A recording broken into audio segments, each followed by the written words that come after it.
This is one of the bins. Keep all my ICs still in the static bags. I've got about 40 bags in here, and I must have thrown away at least 10 that I've chopped up into little pieces to line drawers for my older cabinets. And I've got these, the Y's and the Z's.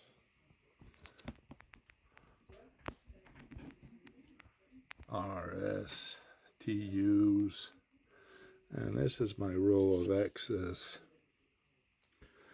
Everything is labeled, identified, and it's in a Excel spreadsheet. I also had a lot of small parts that were spread out amongst these taller cabinets at the bottom and amongst these at the top. You know, I would have not necessarily one item per drawer like these guys. That was a lot of individual little bags. These guys will stay in here because they're SMDs. I'm not going to try to put that in newer cabinets. It's not worth it. It's better to reorganize this a little bit better, possibly in smaller cabinets like this. I still have all that hardware, but I'll probably just leave that alone. I mean, it just never ends. I had parts everywhere, but now it does end. It's all gonna be, the ICs are all going into the new ones. They're all out and back, and all of these, let's call it undocumented bags, they're going to be going into my leftovers, because those are, let's say, the A series. They're going into this, they're going to be filed into the C series. Once the C series is complete, that's when I'm going to tackle this guy and rearrange that according to my spreadsheets. I've ordered everything in let's call it more or less an organized manner. Like this one is capacitors. The next one is resistors. I mean, just there's two cabinets of capacitors and resistors. The first one, like this, is PICs. And then it just goes on from there, the gates, the drivers, and so on, the I/O expanders. So I just go through my boxes. I go through where things were. I put them in order here, and like in a pre-selection.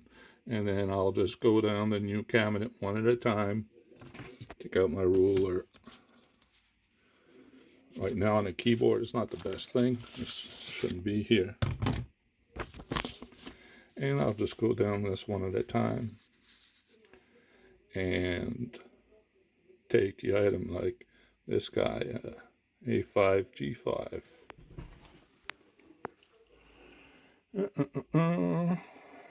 A5,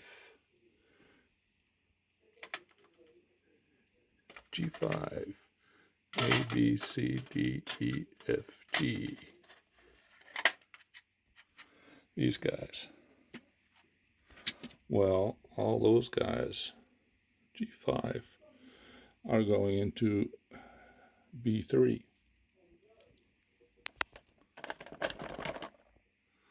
.01. 0.01. Except I've tried to put more. When I had information like this one, I only had the series, and I put ceramic through hole. But others, I have more ratings, the tolerances, the voltages, So I try to put as much as I can on there, but I mean, when you buy something on the Amazon or AliExpress and it comes in a big bag, you know, here, a bag like this. I mean, all you've got is the information on the listing and the few writing that you can get off of these. Whereas when it was a purchase out of DigiKey, you know, at least you've got all your information that you can faithfully transfer into your database. This is just not a complete listing. It's just a report so that I can do this work. My database has more columns. So this is how I go about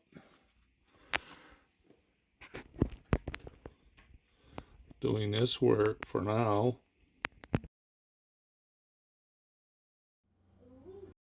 So once I've identified my source and where they're going, I take a look at the count. Now this one I did it just before this earlier, and I know it was fresh out of a bag, so it might be missing 1-2 pieces, but the bag said 50. So I'm just going to take it as the truth.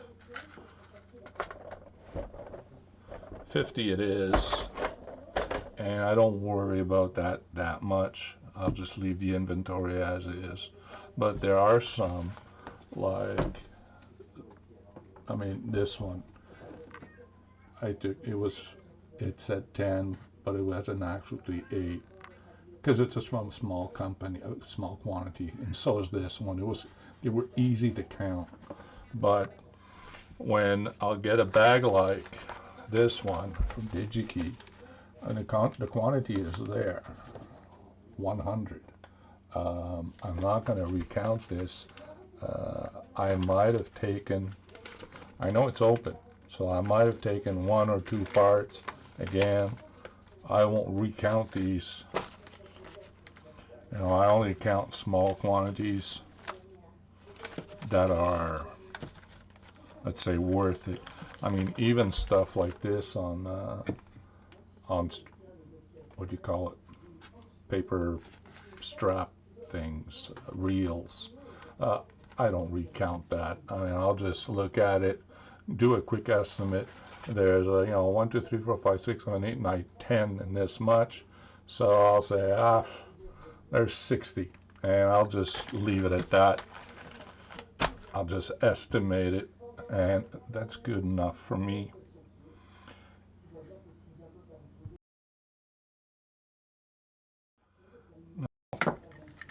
Some of you must be wondering, how come you accumulate so much crap? I've been doing this. I started electronics as a hobby in 2004-ish, because I was off work, still am, and I needed something to keep my mind busy, at least to try to help with my memory, help with my concentration. I'm still trying to help it.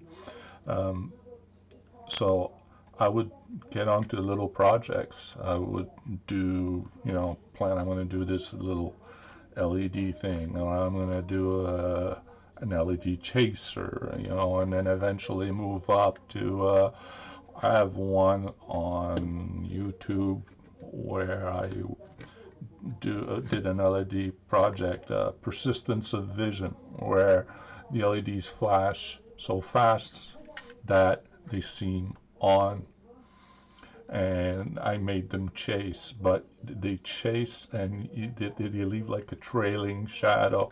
So I was just playing around with basic concepts. I mean, we're talking about LEDs here, and learning pick microcontrollers, which uses BASIC, which was the first language I learned back in 19 78. So that's one of the rare things that's ingrained in my mind. And it also helps that basic is just very basic. There's nothing, I wouldn't say nothing. It is not that complicated compared to C or and other languages. Assembler. So I go from project to project, getting bigger and bigger, and eventually doing LCDs.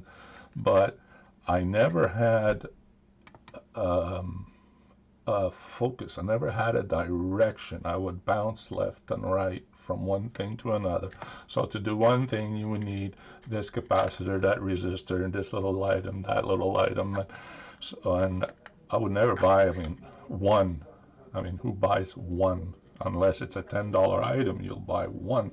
But usually you'll try to, make it cost effective. Buy it by the tens, dozens, hundreds, and always depending on price, naturally. But capacitors 20 years ago were going for peanuts. LCD displays, those 4 lines LCD displays, those things, I bought them by the bag for, I don't know, $20, $30, $40. Today they go for $20 each on some websites. So it's insane how much the prices have raised since then. But I've been buying this since 2004, 5, and I always put a little bag, and then I'd have boxes and Tupperwares and containers like these that I would pile my bags in, but never indexed, never cataloged, never inventoried. It was always, oh, I remember where that is.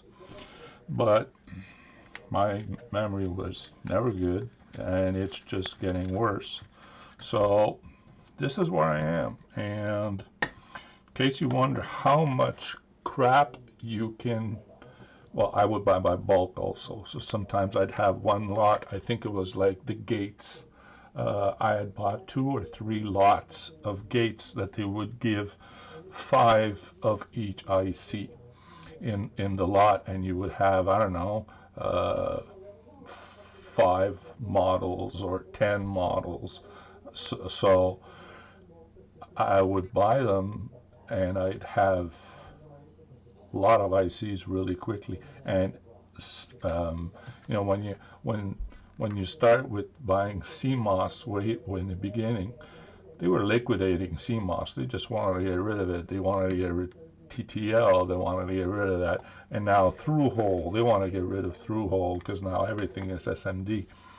But things were going really well. And then the Arduino community came out, and whoop, prices went up through the roof, especially for LCDs and specific, let's say, a limited amount of things, headers, LEDs, few resistors, but even that's still peanuts, resistors.